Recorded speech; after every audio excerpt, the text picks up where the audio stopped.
إن الحمد لله نحمده ونستعينه ونستغفره ونعوذ بالله من شرور أنفسنا ومن سيئات أعمالنا من يهده الله فلا مضل له ومن يضلل فلا هادي له وأشهد أن لا إله إلا الله وحده لا شريك له وأشهد أن محمدا عبده ورسوله أما بعد وشر الأمور محدثاتها وكل محدثة بدعة وكل بدعة ضلالة وكل ضلالة في النار. أعوذ بالله من الشيطان الرجيم. بسم الله الرحمن الرحيم. يا أيها الذين آمنوا اتقوا الله حق تقاته ولا تموتن إلا وأنتم مسلمون. يا أيها الناس اتقوا ربكم الذي خلقكم من نفس واحدة وخلق منها زوجها وبث منهما رجالا كثيرا ونساء واتقوا الله الذي تساءلون به والأرحام إن الله كان عليكم رقيبا. يا أيها الذين آمنوا اتقوا الله وقولوا قولا سديدا يصلح لكم أعمالكم ويغفر لكم ذنوبكم ومن يطع الله ورسوله فقد فاز فوزا عظيما. وقال الله تعالى فاصبر كما صبر أولو العزم من الرسل ولا تستعجل لهم كأنهم يوم يرون ما يوعدون لم يلبثوا إلا ساعة من نهار بلاغ فهل يهلك إلا القوم الفاسقون. اللہ رب العزت کی تعریف و توصیف کے بعد درود و سلام نازل ہوں محمد رسول اللہ صلی اللہ علیہ وسلم پر. معزز سامعین کرام، یہ ماہ شعبان کا مہینہ ہے. شعبان کے مہینے کی بہت ساری باتیں، بہت ساری فضائل، بہت سارے احکام اور بہت ساری بدعات، رسومات، یہ ساری چیزیں آپ کے سامنے گاہے بگاہے ذکر ہوتا رہتا ہے، سنتے رہتے ہیں. مختلف تقاریر، تحریریں، کلپس، ہر طرح کی چیزیں آپ کے سامنے آتی رہتی ہے. اس لیے میں اس پر نہ گفتگو کر کے دوسرے موضوع پر گفتگو کروں گا، اور ضمناً وہ بات بیچ میں آ بھی سکتی ہے کہیں نہ کہیں. شریعت نے ہمیں جن کاموں سے روکا ہے یا جن کاموں کی مذمت کی ہے، ان کاموں میں سے ایک کام جلد بازی کرنا بھی ہے. دو چیزیں ہوتی ہیں، کہیں آپ کو جلد بازی کرنا ہے اور کہیں آپ کو جلد بازی نہیں کرنا ہے. کہیں عجلت سے کام لینی ہے اور کہیں روکا گیا ہے اس چیز سے کہ آپ عجلت سے کام نہ لیں. اللہ کے رسول صلی اللہ علیہ وسلم کی ایک حدیث ہے، آپ نے بارہا سنا ہوگا، العجلۃ من الشیطان. یہ جلد بازی جو ہے یہ شیطان کا کام ہے یا شیطان کی طرف سے ہے. عجلہ کس کو کہتے ہیں؟ عجلہ کہتے ہیں العجلہ کسی چیز کو وقت سے پہلے حاصل کرنے کی کوشش کرنا. ابھی وقت نہیں آیا اور آپ چاہتے ہیں کہ میں اس کو حاصل کر لوں اور لے لوں. کیونکہ اس کا تعلق جو ہے یہ خواہش نفس سے ہے. اس لیے عام طور پر قرآن مجید نے اس کی مذمت بیان کی ہے، اور قرآن کریم میں اللہ رب العالمین نے اللہ کے نبی محمد رسول اللہ صلی اللہ علیہ وسلم سے بھی یہی کہا ہے.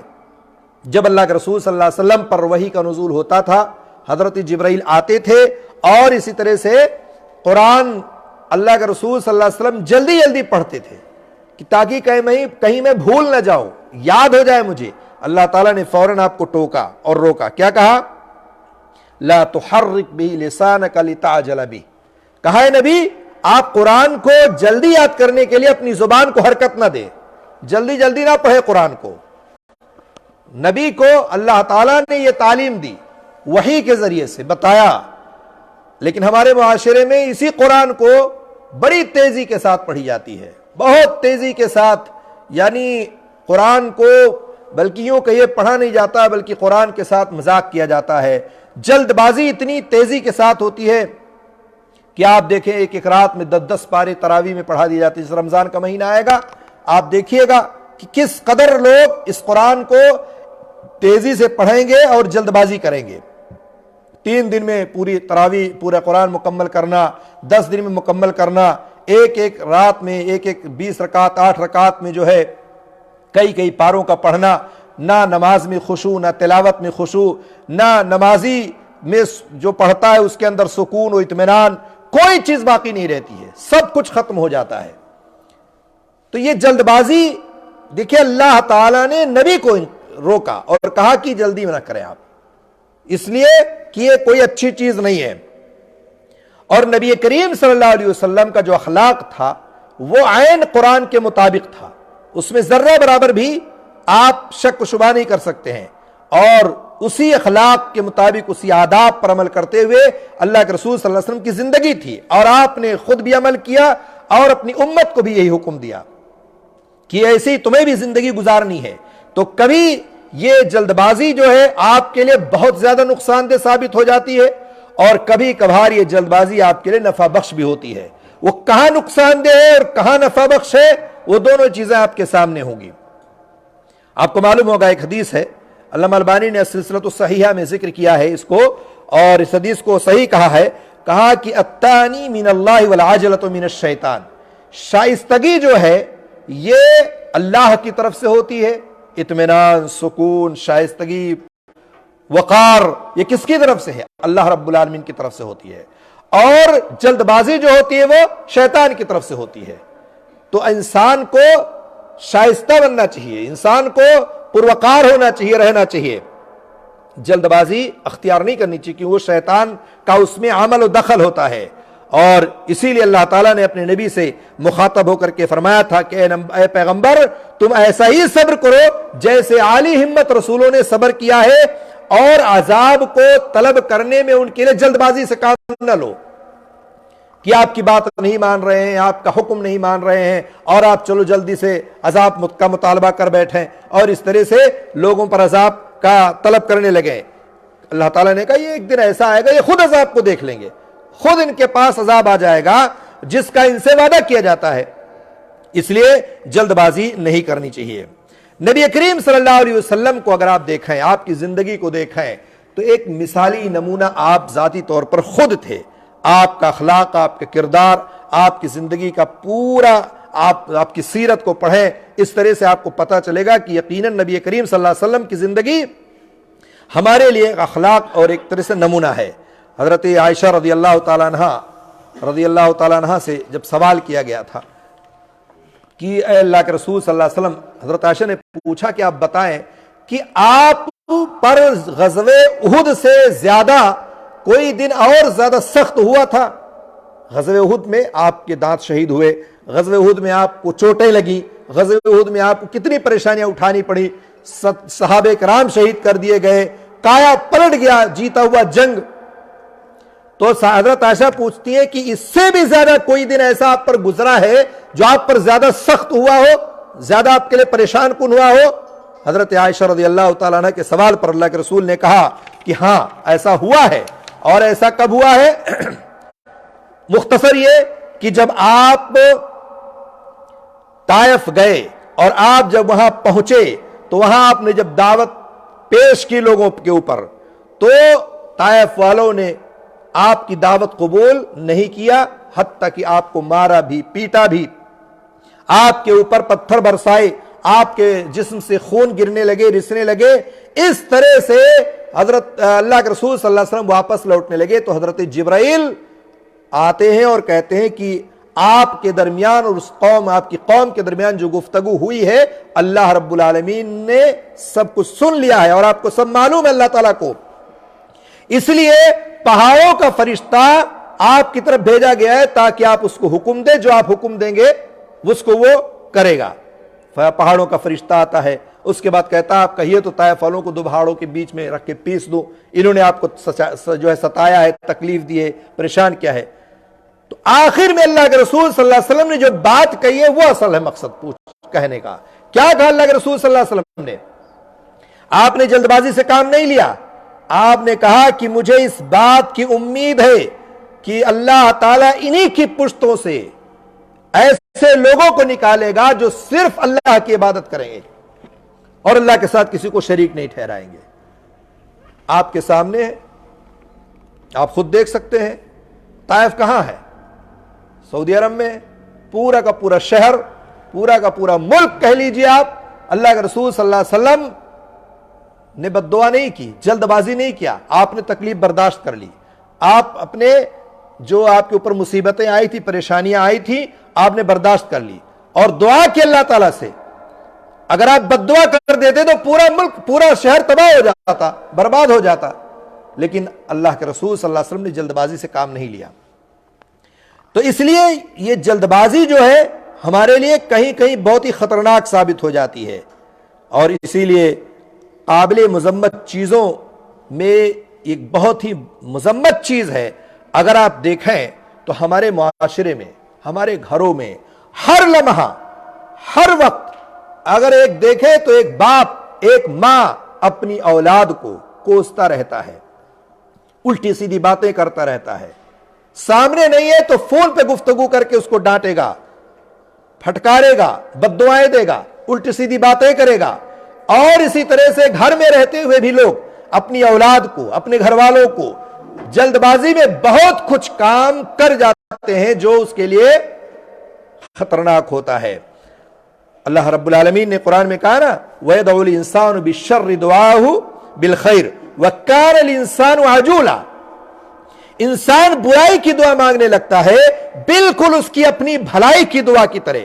انسان بہت بڑا جلد باز ہے، جیسے بھلائی مانگتا ویسے برائی بھی مانگنے لگتا ہے.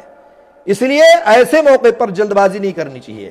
حضرت جابر رضی اللہ تعالیٰ عنہ کی روایت سامنے ہونی چاہیے جو صحیح مسلم کی روایت ہے. اللہ کے رسول صلی اللہ علیہ وسلم فرماتے ہیں لا تدعوا على انفسكم ولا تدعوا على اولادكم ولا تدعوا على اموالكم ولا توافقوا من الله ساعة يسأل فيها عطاء فيستجيب لكم. اللہ کے رسول صلی اللہ علیہ وسلم نے فرمایا ہے تم اپنے لیے بد دعا نہ کرو. آپ کہیں گے اپنے لیے کون بد دعا کرتا ہے؟ کرتے ہیں کہ نہیں کرتے لوگ اپنے لیے بد دعا؟ مثال کے طور پر ایک آدمی بیمار ہو جاتا ہے، ایک آدمی پریشان ہو جاتا ہے. کس سے؟ اپنی بیماری سے. کس سے؟ اپنی اولاد سے، اپنے والدین سے، اپنی بیوی سے. اپنے اوپر بد دعا کرنے لگتا ہے اللہ مجھے اٹھا لیتا تو ٹھیک تھا، میں دنیا سے چلا جاتا تو ٹھیک تھا، اس بیماری میں برداشت نہیں کر سکتا ہوں، یہ ختم معاملہ ہو جاتا، میں دنیا سے چلا جاتا، مر جاتا تو ٹھیک تھا. اولاد سے پریشان ہو کر کے اس طرح سے اپنے اوپر بہت ساری چیزیں بد دعا کرنے لگتا ہے. مال و دولت کی کثرت ہوتی ہے اس کے پاس، خوب مالک ہوتا مال کا وہ، لیکن وہ اس مال میں سے ایک تنکا بھی نہیں لے سکتا ہے. آخر میں کیا ہوتا ہے کہ اپنے مال میں بد دعا کرنے لگتا ہے یہ مال ختم ہو جاتا، چلا جاتا تو بہت ہی اچھا ہوتا، میرا اس میں کوئی دخل نہیں ہے. اللہ نے کہا لا تدعوا علی انفسکم، اپنی نفس پر آپ کو بھی جو ہے بد دعا نہیں کرنا ہے اور اپنی اولاد پہ بھی بد دعا نہیں کرنا ہے. اولاد پہ بد دعا، اگر آپ کے گھر میں بچے ہیں موبائل چلاتے ہیں، ہر وقت لیے موبائل گیم کھیلتے ہیں، پڑھائی لکھائی میں دھیان نہیں دیتے ہیں، الٹے سیدھی حرکتیں کرتے ہیں، ماں ادھر کوستی ہے، باپ ادھر کوستا ہے، چاچا ادھر کوستا ہے، اس طرح کی چیزیں ایک دوسرے میں، پھر وہ الٹی سیدھی باتیں بھی ہونے لگتی ہیں، الٹی سیدھی بد دعائیں بھی دینے لگتا ہے. اچھے انداز سے، اچھے ڈھنگ سے سمجھانے کے باوجود وہی والدین، وہی گھر والے دعا کے بجائے بد دعا کرنے لگتے ہیں. اور زبانوں سے باقاعدہ ماؤں کے آپ نے سنا ہوگا، باپ کے سنا ہوگا مر نہیں جاتا ہے، پتہ نہیں کیا تباہ کر کے رکھا ہے، چھٹکارا مل جاتا، چلا جاتا یہاں سے، یہاں ہو جاتا، یہ ہو جاتا، وہ ہو جاتا. اس طرح کے جملے ایک والدین، ایک گھر والے اپنے بچوں کے لیے نکالتے ہیں. اس کے بعد کہ اللہ تعالیٰ نے وَلَا تَدْعُوا عَلَىٰ أَمْوَالِكُمْ، اپنی مال کے لیے بھی بد دعا نہ کرو کہ مال ضائع ہو جائے، برباد ہو جائے، بھسم ہو جائے، ختم ہو جائے، اس میں میرا کوئی حق نہیں ہے، میرا ہوتے ہوئے بھی میرا کچھ نہیں ہے، سب کچھ بچوں نے قبضہ کر لیا، یہ ہو گیا، وہ ہو گیا. اس کے بارے میں بھی آپ بد دعا نہیں کر سکتے. کیوں؟ اللہ کے رسول نے فرمایا وَلَا لَا تُوَافِقُوا مِنَ اللَّهِ سَاعَةً، ممکن ہے کہ جس وقت تم یہ بات کہہ رہے ہو کہیں ایسا نہ ہو کہ یہ بد دعا قبولیت گھڑی میں کی گئی ہو، قبولیت کے وقت میں کیا گیا ہو. دعا کی قبولیت کے وقت آپ ایسے جملے کہیں اور اللہ تعالیٰ قبول فرما لے تو پتہ چلا کہ آپ کی دعا، جو کچھ آپ کہہ رہے ہیں، جو کچھ آپ مانگ رہے ہیں، اللہ رب العالمین اس دعا کو قبول کر لے گا. جیسے جمعہ کا دن ہے، عصر سے لے کے اور مغرب تک، ایک یہ بھی قول ہے نا کہ عصر سے لے کے مغرب تک دعا کی قبولیت کا وقت ہے. اب اگر آپ جمعہ کے دن چھٹی ہوتی ہے آپ کی، آپ گھر پہ فون لگا دیں، بیوی سے جھگڑا، جو ہے اولاد سے جھگڑا، فلاں سے جھگڑا، بہت کچھ آپ اپنی اس موبائل اپنے فون پہ شروع ہو جائے بولنا، اور یہاں وقت جو ہے قبولیت وقت کی ہے اور آپ کی زبان سے الٹی سیدھی باتیں حرکتیں نکل رہی ہیں، ممکن ہے کہ آپ کی بد دعا قبول ہو جائے، ممکن ہے آپ کی زبان سے نکلی ہوئی بات اللہ تعالیٰ قبول کر لے۔ اس لیے ایسی چیزوں سے پرہیز کریں، ایسی چیزیں ایسے حالات میں، ایسے وقت میں نہ کریں۔ آپ بعض دفعہ لوگوں کو دیکھا جاتا ہے سفر کرتے ہیں، مکہ جا رہے ہیں، مدینہ جا رہے ہیں، ریاض جا رہے ہیں، اسی بیچ میں گھر سے فون آ گیا، حالات کچھ گھر پہ خراب ہو گئے، کوئی معاملہ ہو گیا، اور آپ سفر کی حالت میں فون پہ الٹی سیدھی باتیں شروع ہو گئی آپ کی۔ سفر کے وقت دعا کی قبولیت کا وقت ہے، آپ کی زبان سے نکلی ہوئی بات ممکن ہے کہ اللہ تعالیٰ قبول کر لے، آپ کے لیے خطرناک ثابت ہو جائے، آپ کے اولاد کے لیے، آپ کے مال کے لیے، آپ کی بیوی کے لیے، آپ کے بچے کے لیے۔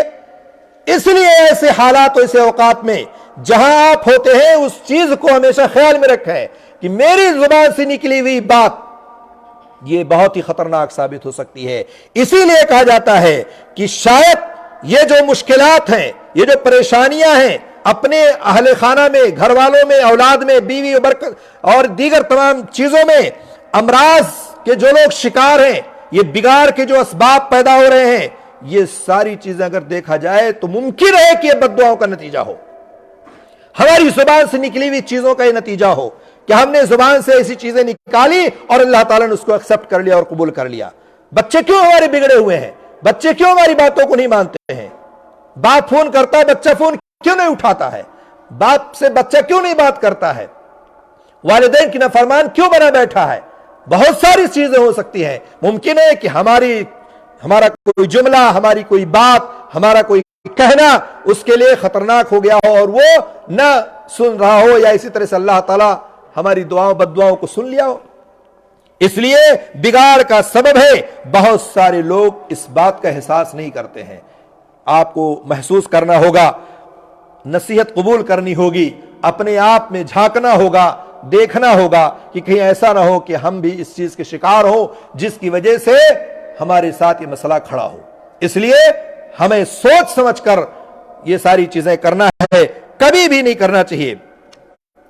اور اسی جلد بازی کا ایک نتیجہ اور بھی ہے، بہت سارے بھائی ہمارے ایسے آپ کو ملیں گے جو دعا کی قبولیت میں جلد بازی مچاتے ہیں کہ ہماری دعا کیوں نہیں قبول ہوتی ہے، ہم نے تو دعا کی تھی، ہم نے تو مانگی تھی، ہم ہر روز مانگتے ہیں، ہم مکہ گئے تھے تب مانگے، مدینہ گئے تب مانگے، ہر نماز کے بعد مانگتے ہیں، لیکن ہماری دعائیں قبول نہیں ہوتی ہے۔ ابو ہریرہ کی روایت ہے نا، یستجاب لأحدکم ما لم یعجل یقول دعوت فلم یستجب لی، یہ روایت بھی صحیح مسلم میں ہے اور صحیح بخاری میں بھی موجود ہے کہ بندہ کی دعا قبول ہوتی ہے جب تک کہ وہ جلد بازی نہ کرے، کہنے لگتا ہے کہ میں نے دعا کی تھی اور میری دعا قبول نہیں ہوئی۔ آپ کو کہنے کی ضرورت نہیں ہے، آپ دعا کر کے چھوڑ دیجئے، آپ کا کام ہے دعا کرنا، قبول کرنا کس کا کام ہے؟ اللہ رب العالمین کا۔ آپ کا اختیار جتنا تھا اپنے اس اختیار میں رہے۔ اب آپ ظاہر سی بات ہے دعا کریں اور پھر رزلٹ کا انتظار کریں، تو یہ تو کوئی مہینے کی تنخواہ تو ہے نہیں کہ آپ مہینہ بھر تنخواہ میں کام کریں اور اس کے بعد مہینے میں آپ کو چیک مل جائے، آپ کے اکاؤنٹ میں سیلری آ جائے اور تنخواہ آ جائے۔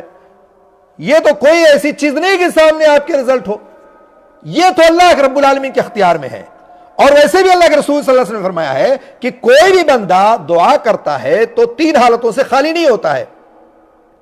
نمبر 1، یا تو دعا کی قبولیت اس کے سامنے ہوتی ہے کہ ہاں قبول ہو گیا۔ مثال کے طور پر ایک آدمی نے شادی کی اور شادی کرنے کے بعد اولاد نہیں ہو رہی تھی، اللہ سے دعا کر رہا تھا اور اس دعا کے بدلے میں اللہ نے اس کو ایک اولاد دے دی، بیٹا دے دیا، بیٹی دے دی۔ اگر یہ چیز ہمارے سامنے ظاہر نہیں ہو رہی ہے تو اللہ رب العالمین اس دعا کے بدلے میں ہمارے اوپر سے کوئی مصیبت ٹال دیتا ہے جس کا ہمیں علم نہیں ہے۔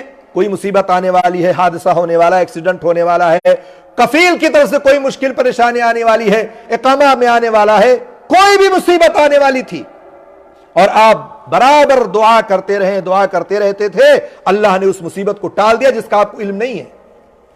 اور تیسرا، سامنے ظاہر طور پر آپ کو لگتا بھی نہیں کہ دعا قبول ہوئی، مصیبت بھی نہیں ٹل رہی ہے، پریشان ہیں آپ، اللہ تعالیٰ اس دعا کو ذخیرہ آخرت بنا دیتا ہے۔ کل قیامت کے دن وہی دعا آپ کے حق میں کام آئے گا، وہی پرزی، وہی پرچہ، وہی بطاقہ آپ کے سامنے پیش کیا جائے گا کہ یہ وہ دعا ہے جو تم دنیا میں کیے تھے لیکن اللہ نے وہاں قبول نہیں کیا، اس کا بدلہ اللہ تعالیٰ جہاں تمہیں دے گا۔ تو اگر آپ اندازہ لگائیں تو گھاٹے کا سودا نہیں ہے، فائدے کا سودا ہے کہ آخرت میں ملے۔ دنیا میں تو آدمی چند سال زندگی گزارتا، اس کے بعد تو جانا ہی جانا ہے۔ تو اس لیے انسان کو چاہیے کہ جلد بازی سے کام نہ لے۔ ایسے ہی بہت سارے بھائی ہمارے نماز میں جلد بازی کرتے ہیں۔ نماز میں جلد بازی کرنے کا کئی ایک دیکھیں گے آپ تو طریقہ ہے۔ ایک تو جماعت کھڑی ہوتی ہے، جلدی سے بھاگتے ہوئے جا کے صف میں شامل ہونا، یہ ایک بالکل خلاف سنت ہے۔ اللہ کے رسول نے کہا وقار، سکون، اطمینان، ان تمام چیزوں کو برقرار رکھو، دوڑ کر کے بھاگ کر کے مسجد میں شامل ہونا نہیں ہے آپ کو۔ جماعت پانے کے لیے، رکوع پانے کے لیے آدمی بھاگتا دوڑتے جاتا اور جا کر کے شریک ہو جاتا ہے، اس سے روکا گیا ہے۔ یہاں جلد بازی سے کام لیتا ہے۔ اسی طرح سے کتنے بھائی ہمارے نمازی ایسے ہیں، رکوع، سجدہ، قیام، آپ دیکھیں نہ ان کا رکوع صحیح، نہ سجدہ صحیح، نہ قیام صحیح، کھٹا کھٹ کوے کے چونچ کی طرح سے مارتے ہیں، بس کسی طرح سے 2 رکعت 4 رکعت 8 رکعت پڑھنی اور نکل جانا ہے۔ یہ جلد بازی ہے۔ اللہ کے رسول صلی اللہ علیہ وسلم کی حدیث یاد ہوگی آپ کو، حضرت ابو ہریرہ فرماتے ہیں کہ ایک شخص نے مسجد میں نماز ادا کی اور ادا کرنے کے بعد اللہ کے رسول کے پاس آیا اور سلام کیا۔ اللہ کے رسول نے کیا کہا؟ ارجع فصلی فإنک لم تصلی، لوٹ جاؤ، پھر سے جاؤ نماز پڑھو، تم نے نماز نہیں پڑھی ہے۔ 3 بار اللہ کے رسول نے اس کو لوٹایا۔ لوٹانے کے بعد وہ صحابی رسول کہتے ہیں اللہ کے رسول مجھے نہیں پتا، ذرا مجھے بتا دیجئے کیسے نماز پڑھنی ہے۔ 3 بار جا کے ویسے ہی پڑھ کے آیا تھا وہ، اس کا کیا شکل تھی؟ جلد بازی سے کام لیتا تھا وہ۔ ہمارے بہت سارے بھائی، ہمارے تو کتنے بھائی ایسے کہ رکوع سے اٹھتے ہیں پیجامہ پکڑے پکڑے اٹھتے ہیں اور سجدے میں چلے جاتے ہیں، پیجامہ بھی نہیں چھوڑتے ہیں۔ کتنے بھائی ایسے کہ ایک سجدہ سے مکمل اٹھ کر بیٹھے نہیں کہ دوسرے سجدے میں پہنچ جاتے ہیں۔ قیام میں دیکھیں گے ایسا لگتا ہے کہ پتہ نہیں سورہ فاتحہ پڑھی یا نہیں پڑھی، رکوع اور سجدے میں ایک بار بھی سبحان ربی الاعلی سبحان ربی العظیم پڑھی یا نہیں پڑھی۔ تعجب کریں گے آپ دیکھ کر کے بعض نمازیوں کو کہ کیسے نماز کو ادا کرتے اور پڑھتے ہیں۔ اللہ کے رسول صلی اللہ علیہ وسلم نے اس صحابی سے کیا کہا؟ کہا اذا قمت الى الصلاۃ فکبر، کہا کہ جب تو نماز کے لیے کھڑے ہو تو اللہ اکبر کہو۔ یہ تکبیر تحریمہ ہے، شروع میں جو آپ کہتے ہیں تکبیر تحریمہ اور یہ ہے، اور باقی جتنی تکبیرات نماز میں وہ واجب ہے۔ کہا اللہ اکبر کہو، اس کے بعد کیا؟ ثم اقرأ ما تيسر معك من القرآن، جو کچھ قرآن میں سے آپ کو آسانی کے ساتھ یاد ہو اس کو پڑھ لیا کرو، ٹھیک ہے؟ اس کے بعد کیا کہا؟ ثم اركع حتى تطمئن، پڑھتا نہیں بندہ، بس گیا کھٹ سے کھڑا ہو گیا اور پھٹ سے سجدے میں چلا گیا، پتہ نہیں سمی اللہ لمن حمدہ کہتا ہے کہ نہیں، ربنا ولک الحمد کہتا ہے کہ نہیں۔ اس طرح سے اللہ کے رسول نے سکھلائی۔ کہا ثم ارفع حتى تعدل قائما، جب رکوع سے سر اٹھاؤ تو مکمل طریقے سے کھڑے ہو جاؤ۔ یہاں اللہ کے رسول نے سکھلایا کہ کھڑے ہونا ہے، اور یہاں ہم کھڑے ہوتے ہی نہیں ہے، باقاعدہ پھٹاک سے سجدے میں چلے جاتے ہیں۔ اس کے بعد کیا؟ ثم اسجد حتى تطمئن ساجدا، پھر سجدہ کرو اور اطمینان کے ساتھ سجدہ کرو۔ سبحان ربی الاعلی پڑھو، 1 بار پڑھو، 3 بار پڑھو، اس سے زیادہ پڑھو، دیگر دعائیں جو ثابت ہیں وہ پڑھو۔ اس طرح سے اطمینان و سکون کے ساتھ نماز پڑھنی ہے۔ تو جلد بازی نماز میں شامل ہونے کے لیے، جلد بازی نماز میں رہ کر کے بہت سارے کام جو کرتے ہیں اس میں، اگر امام جلد باز مل جائے آپ کو تب تو بڑی شکایت کرتے ہیں، ارے یار کیسا امام مولوی صاحب، یہ تو پھٹافٹ پڑھتا ہے، پتہ ہی نہیں چلتا ہے کب رکوع کب سجدہ کب۔ اور جب آپ اکیلے نماز پڑھتے تب آپ کے ذہن میں، آپ کے دل میں آپ کی بات نہیں گھستی ہے کہ میں بھی تو ایسے ہی پڑھتا ہوں۔ تو امام ہو یا مقتدی ہو، اکیلے پڑھ رہے ہو یا جماعت سے نماز پڑھ رہے ہو، ہر جگہ نماز میں اطمینان چاہیے، سکون چاہیے، وقار چاہیے، چونکہ اطمینان و سکون و وقار بھی ایک رکن ہے، اس کے بغیر نماز آپ کی نہیں ہوگی۔ اسی طرح سے انسان کو یہ ساری چیزیں کرنی ہے۔ آج کے حالات کو اگر آپ دیکھیں، بہت سارے لوگ اس وقت نادم ہوتے ہیں، شرمندہ ہوتے ہیں جب شرمندگی کا کوئی فائدہ نہیں ہے، ندامت کا کوئی فائدہ نہیں ہے۔ جن کاموں میں سوچ سمجھ کر فیصلہ کرنا چاہیے ان کاموں کو جلد بازی سے کر بیٹھتے ہیں، بعد میں نادم ہوتے ہیں، ارے مجھے تو نہیں کہنا چاہیے، مجھے تو ایسا نہیں کرنا چاہیے، یہ غلط ہو گیا۔ چھوٹی چھوٹی سی معمولی سی بات پر بیوی کو طلاق دے بیٹھتے ہیں. آپ دیکھیں میں تقریباً اس مہینے میں اگر میں دیکھوں تو میرے پاس 5-6 فون ایسے آئے جو طلاق کے مسئلے کو لے کر کے آئے. کیا ہوا؟ بس فون پہ گفتگو ہو رہی تھی اور بیوی کو طلاق دے دیا. یہ تو جلد بازی کا نتیجہ ہے نا کہ آپ نے لفظ زبان سے طلاق کا لفظ نکالا. گھریلو جھگڑے، میاں بیوی کے جھگڑے، مسائل سب کے ساتھ جڑے ہوتے ہیں، سب کے ساتھ ہوتے ہیں، اور خاص طور سے اگر آپ پردیس میں تو کچھ نہ کچھ زیادہ ہی ہوتے ہیں. ایسی صورتحال میں آپ اگر ہر بار ہر بات کو لے کر کے طلاق دینے لگے تو آپ کے بچے برباد، گھر برباد، خاندان برباد، آپ کی اپنی زندگی خود برباد و ضائع ہو جائے گی. پتہ ہی نہیں چلے گا کہ اب میں کیا کروں. بعد میں شرمندگی ہوتی ہے اور اس کے بعد پھر آپ فون کرتے ہیں کہ مولانا کیا کروں، کیسے کروں، یہ صورتحال ہو گیا ہے، اور اس کے بعد اب میں لانا چاہتا ہوں. جب نس ڈھیلی ہو جاتی ہے نا تھوڑی سی، تب اس کے بعد پھر فون آتا ہے اور اس کے بعد سوچتے ہیں کہ اب واپس لانا بیوی کو. بچے ہیں، چھوٹے چھوٹے بچے ہیں، بڑے بچے ہیں، پڑھائی چل رہی ہے، بچوں کے بغیر میں رہ نہیں سکتا ہوں. تو یہ بات تو پہلے سوچنی چاہیے نا. جو آپ نے تیر نکالی ہے زبان سے، جو آپ نے بات کہی ہے، اس چیز کو آپ کو دھیان دینا چاہیے. اس لیے جلد بازی میں کبھی ایسی غلطی نہیں کرنا، ایسی کوتاہی نہیں کرنا، ورنہ پورا کا پورا گھر، خاندان، بچے سب اجڑ جاتے ہیں. اسی طرح سے بعض لوگوں کو آپ دیکھیں کہ گاڑی چلاتے ہیں، ڈرائیور ہیں. گاڑی چلانے کے کچھ اصول ہیں، کچھ ضابطے ہیں. آپ اسپیڈ جو لکھا اتنی اسپیڈ پہ آپ چلائیں، بیلٹ لگا کے چلائیں، ٹھیک ہے. آپ جو قوانین ہیں، جس ملک میں، جس حکومت کے انڈر میں آپ ہیں، اس قوانین کو آپ فالو کریں. گاڑی جو اگر قوانین کے ساتھ آپ چلتے، فالو کرتے، تو آپ خود بھی محفوظ رہتے، دوسروں کو بھی محفوظ رکھتے آپ. لیکن نہیں، جلد بازی میں ہمیں جلدی پہنچنا ہے، ہمیں 300 کلومیٹر 3 گھنٹے سے پہلے ہی کور کر لینا ہے، ہمیں نماز مدینہ ہی میں پڑھنی ہے، چاہے گرامہ کتنا بھی لگ جائے، جان پہ بند پڑے، لیکن نہیں، جمعہ کی نماز مدینہ میں پڑھنا ہے. اگر عمرہ سے واپسی میں بس والا مدینہ نہیں لے گیا، تاخیر ہو گئی، مرنے کٹنے کو تیار بس میں آپ دیکھیں، چاہے فجر کی نماز نہ پڑھتا ہو، چاہے بس سے واپسی میں آنے کے بعد عشاء اور عصر اور مغرب غائب رہے اس کا، لیکن مدینہ میں پڑھنے کے لیے جان دینے کو تیار ہوتا ہے وہ. تو یہ جلد بازی جو آپ مدینہ میں نماز پڑھنے کی کرتے ہیں، یہی جلد بازی آپ کو 5 ٹائم میں کرنی چاہیے، اپنے گھر پہ کرنی چاہیے، اپنے ملک میں، اپنے جہاں آپ رہ رہے کام کر رہے وہاں کرنی چاہیے. لیکن نہیں، بس چونکہ ہمیں مدینہ سے محبت ہے اور مدینہ والے کی بات سے محبت نہیں ہے کہ مدینہ والے نے کیا کہا ہے، تو اس طرح سے گاڑی چلانے والا ڈرائیور بھی جلد بازی میں بہت ساری غلطیاں اور خامیاں اور بہت ساری کوتاہیاں اس سے جو ہوتی ہے وہ بھگتتا ہے. آپ چلے جائیں ہاسپٹلوں میں، دیکھیں کتنے لوگ معذور پڑے ہوئے، کسی کا ہاتھ نہیں، کسی کا پیر نہیں، کسی کا سر نہیں، کسی کا دماغ کام نہیں کر رہا ہے، کوئی مر گیا، آنن فانن جہاں ایکسیڈنٹ ہوا وہی چلا گیا. آئے دن آپ خبریں سنتے رہتے ہیں. اس لیے ایسی جگہوں پہ ہمیں احتیاط سے کام لینا چاہیے. آپ کو معلوم ہونا چاہیے بہت سارے حضرات ایسے آپ کو ملیں گے کہ روزی حاصل کرنے کے لیے جلد بازی سے کام لیتے ہیں. ہم جلدی سے مالدار ہو جائیں بس، چاہے حلال سے آئے، حرام سے آئے، سود بیاج میں پیسہ لینا اور دینا پڑے، تھائی لینڈی کھیلنا پڑے، جوا کھیلنا پڑے، جو بھی شکل ہو بس مال آنا چاہیے.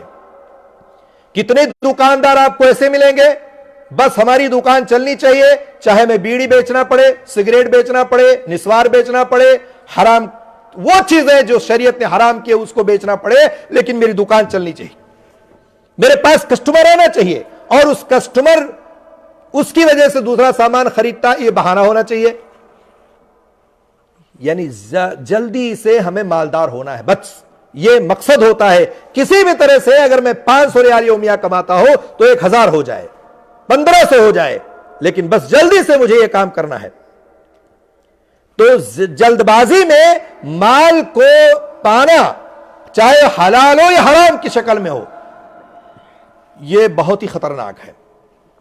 اللہ کے رسول کی ایک حدیث سیدنا ابو امامہ رضی اللہ تعالیٰ بیان کرتے ہیں کہ حضرت جبرائیل علیہ السلام اللہ کے رسول کے پاس آتے ہیں اور اللہ کے رسول کے دل میں یہ بات ڈالتے ہیں. اور ڈالی کیا گئی کہ کوئی جان، کوئی بھی شخص، کوئی بھی ذی روح اس وقت تک نہیں مر سکتی جب تک کہ وہ اپنی مدت زندگی کو پوری نہ کر لے.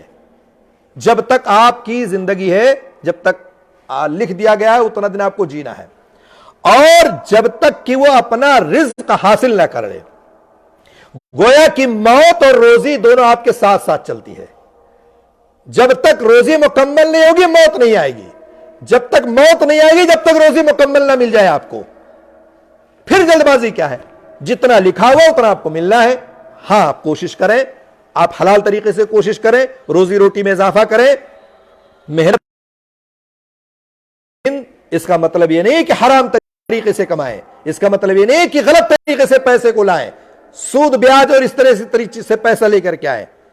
اس لیے ضروری ہے کہ ہم پیسہ ضرور کمائیں لیکن حلال طریقے سے پیسہ کمائیں، حلال طریقے سے پیسے کو استعمال. جلد بازی جو ہے یہ انسان کی فطری چیز ہے، ایک انسان کی فطرت میں یہ چیز لکھا ہے. اللہ تعالیٰ نے قرآن میں بھی کہا نا کہ انسان بڑا جلد باز پیدا کیا گیا ہے، فطری چیز ہے یہ.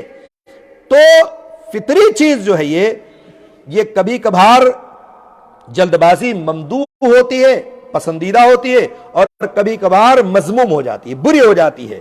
اس لیے اچھے کاموں میں جلدی کریں، برے کاموں میں جلد بازی کرنے سے اپنے آپ کو بچائیں. جیسے مثال کے طور پر جلد بازی کہاں آپ کو کرنی ہے؟ مثال کے طور پر اچھے کاموں میں، نیک کاموں میں کرنی ہے آپ کو جلد بازی.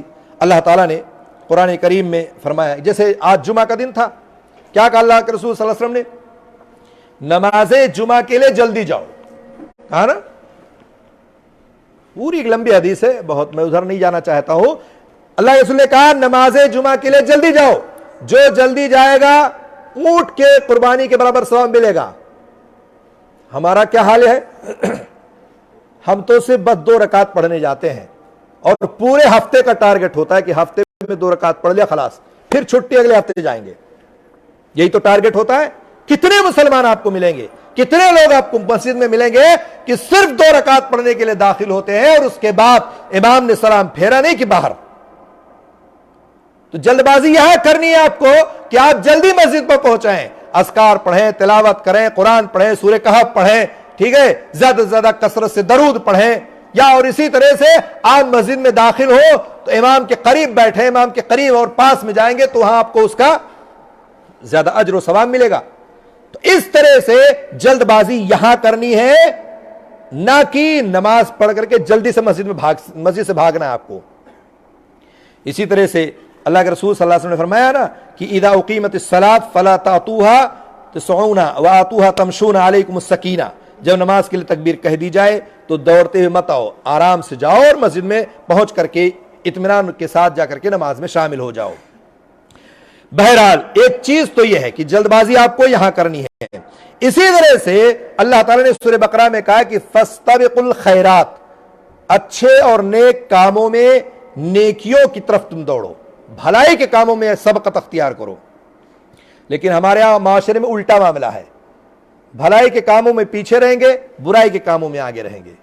اگر گاؤں میں پروگرام ہو، جلسہ ہو تو اس میں چندہ کم دیں گے، اگر وہی ناچ گانا ٹی وی لگانا ہو تو زیادہ چندہ دیں گے، اور لینے والا بھی زبردستی لے لے گا. سعودیہ سے آئے ہو تمہیں اتنا دینا پڑے گا. میلہ ہے، ٹھیلا ہے، محرم کا ہے، ربیع الاول کا ہے، گلیوں کو کوچوں کو سجانا ہے تو وہاں وہ زیادہ لے گا اور اب دیں گے بھی. لیکن وہی نیک کام کے لیے مسجد کا امام ہے، اس کو ایک جوڑا کپڑا دینا ہے، نہیں آپ کے پاس پیسہ ہے، اس کی تنخواہ میں اضافہ کرنا ہے، نہیں میرے پاس اتنا نہیں ہے. مسجد بن نہیں ہے، مدرسہ بننا ہے، آپ کے پاس دینے کے لیے نہیں ہے. فاستبقوا الخیرات، آگے بڑھو کن کاموں میں؟ جلدی کرو کن کاموں میں؟ نیکی کے کاموں میں، بھلائی کے کاموں میں.